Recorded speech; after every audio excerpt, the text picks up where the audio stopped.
Sindh board کی 11ویں جماعت کی اردو کی کتاب میں یہ سبق بیگم کی بلی شامل ہے، جو کہ امتیاز علی تاج نے تحریر کی ہے۔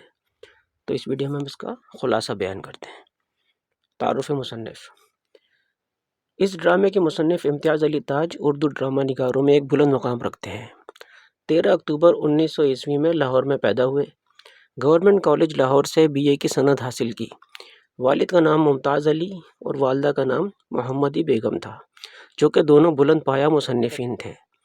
گھر کے اسی ادبی ماحول کی وجہ سے تصنیف و تالیف میں خصوصی دلچسپی پائی اور محض 22 سال کی عمر میں اپنا مشہور معرکۃ الآراء ڈرامہ انارکلی تحریر کیا۔ اسی طرح چچا چھکن کا مشہور کردار بھی تخلیق کیا۔ دیگر تصانیف میں محاصرہ، قرطبہ کا قاضی اور ہیبت ناک افسانے مشہور ہیں۔ ریڈیو کے لیے بھی ڈرامے لکھے اور غیر ملکی ڈراموں کے تراجم بھی تحریر کیے۔ طرز تحریر عام طور پر ہلکا پھلکا اور شگفتہ رہتا ہے۔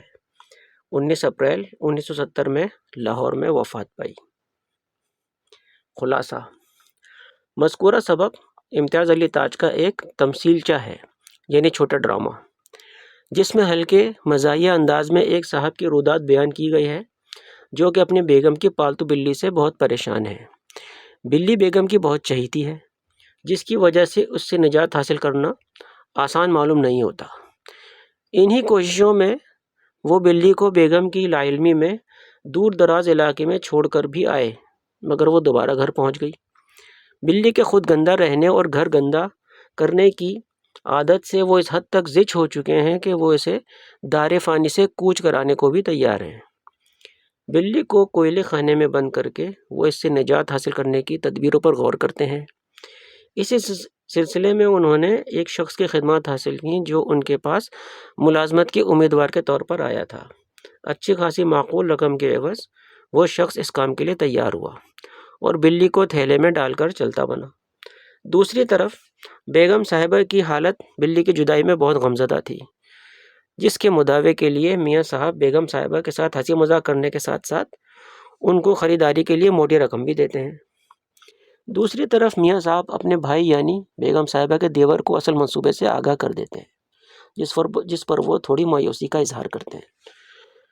اسی اثنا میں بیگم صاحبہ جو خریداری کے لیے روانہ ہو چکی تھیں، اپنی بلی اور اسی ملازمت کے امیدوار کے ساتھ، جو بلی ٹھکانے لگانے کے عوض رقم وصول کر چکا تھا، گھر میں داخل ہوتی ہیں اور میاں صاحب کو آگاہ کرتی ہیں کہ انہوں نے خریداری کی رقم سے اس شخص سے بلی خرید لی، جو ہو بہو ان کی بلی کی طرح تھی، اور مذکورہ شخص کو ملازمت پر بھی رکھ لیا۔